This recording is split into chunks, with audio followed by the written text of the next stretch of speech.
past heroes serve as a warning for today's wannabe muscle men. Joe Middleton is at the start of his bodybuilding journey. He's prepared to do anything to get to the top. This is his first time among some of his heroes. This is my first competition I've ever been to. Absolutely psyched. It's fantastic. Really can't wait for the show to start. Can't believe I'm actually here. So many big blokes around. Feel small compared to them, but absolutely brilliant.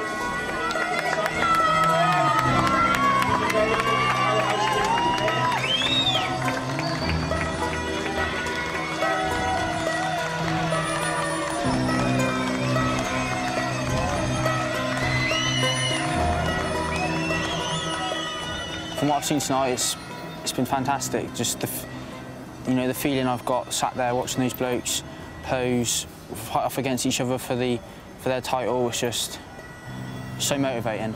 Joe might be young and he might be starting out, but he's not that green. He knows now that to get anywhere, he'll be under pressure to take steroids. At first, actually, to do with steroids, I was a bit naive.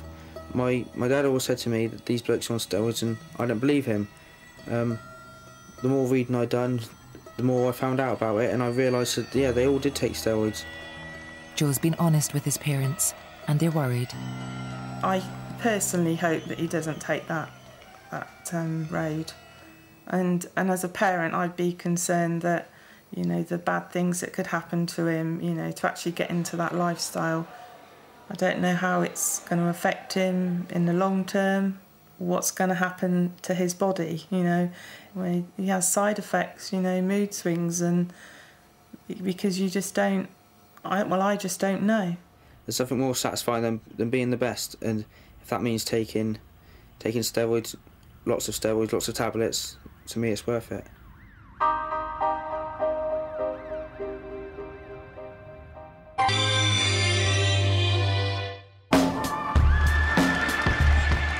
In the world of competitive bodybuilding, men's bodies are now well beyond the limit of what nature intended. And these surreal self-sculptures are still a magnet to young men everywhere. Incredibly, an estimated 5% of British men under the age of 30 have used steroids.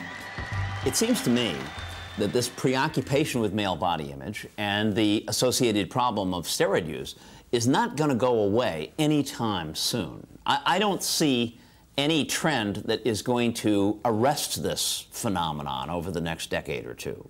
You don't need those steroids. All you need to do is hard work. What everybody else forgot to do was to do hard work. When I won Mr. USA and I won Mr. America, I never took one steroid. It wasn't until I trained for the Mr. Universe that I was an idiot that I finally took steroids and almost killed myself. Today, for Steve Mihalik, All-American champion, the explosion in steroid usage is part of a very modern problem. Here we go. We got drug generation. From the day you're born, you go to a pediatrician, you have a problem because you're a drug. Turn on TV, what do you see? Drug for this. Drug for hair gain, drug for hair loss, drug for fat, drug for losing your weight, drug for diarrhea, drug for constipation. It's a drug for everything. This is what the kids are getting, this generation. Drugs, drugs, drugs, drugs. Now the kid's 17, 18 years old. He wants to have muscles. What does he do? He takes drugs. Because this is what we taught him. And we got to now try to unravel it and say, hey, slow down, wait a minute. Maybe the pill isn't the answer, and maybe the now is not the solution. How about taking some time, get back to the old ways of doing things? You're going to live longer and have more success. Mick Hart, advocate of safe steroid use, denies that anything he's done to his body has had an impact on his failing health. Let's take steroids out of the game. Great. Are we going to save the world? No. Let's take smoking out of it. Yeah, we'll save the world. Let's take all these druggies out and bury them. Yeah, that'll save the world. Let's take coffee away. That's going to stop everybody shaking. That's fine. That's an ideal world. Then we can all wear nice little hats and walk around holding hands. I would predict that over the next 10 years or the next 20 years, you and I will see a lot of cases and hear a lot of reports of one or another major bodybuilder or other athlete who developed heart disease or a stroke at a seemingly premature age, and that this, in many instances, will probably have been attributable to steroid use.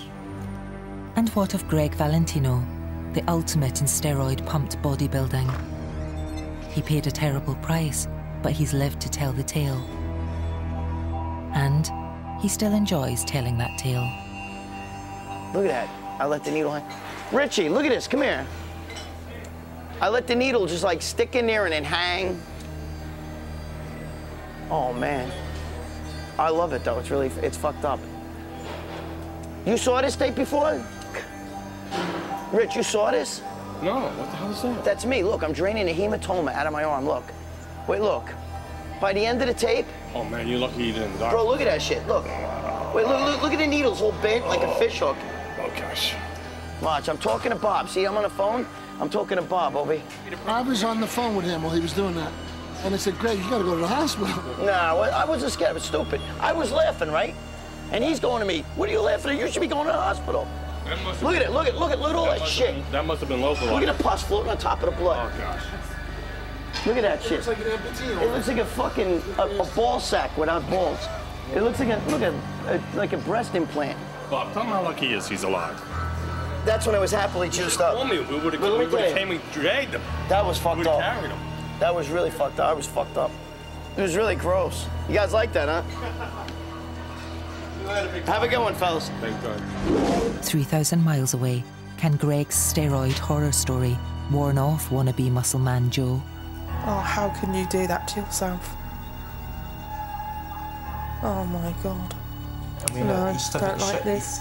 He's shoving that in his muscle, and it's not hurting him because it's not real. I don't No, suppose I know, muscle. it's not, but it is real, Joe, I'm sorry.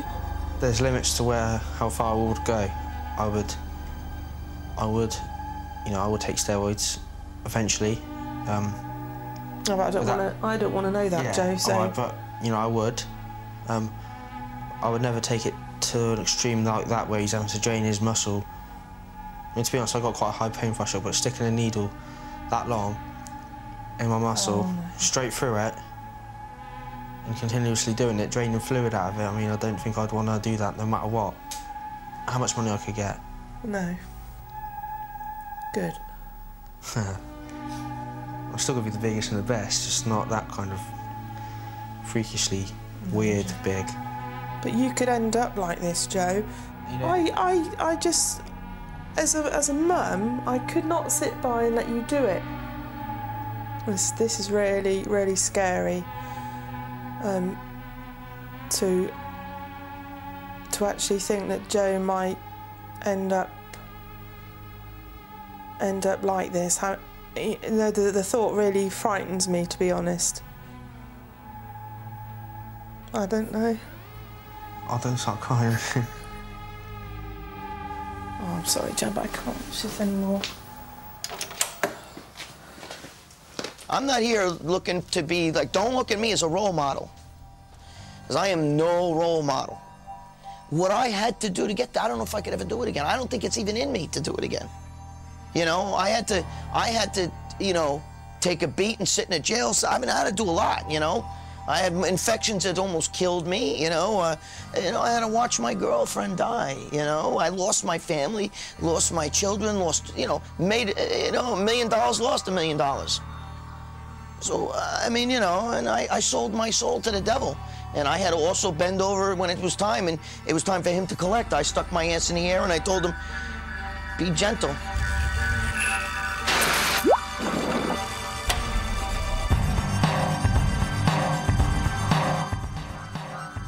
And the new series of Hidden Lives continues on Monday at 10 with Extreme Twins. Stay tuned, more details coming straight up for that.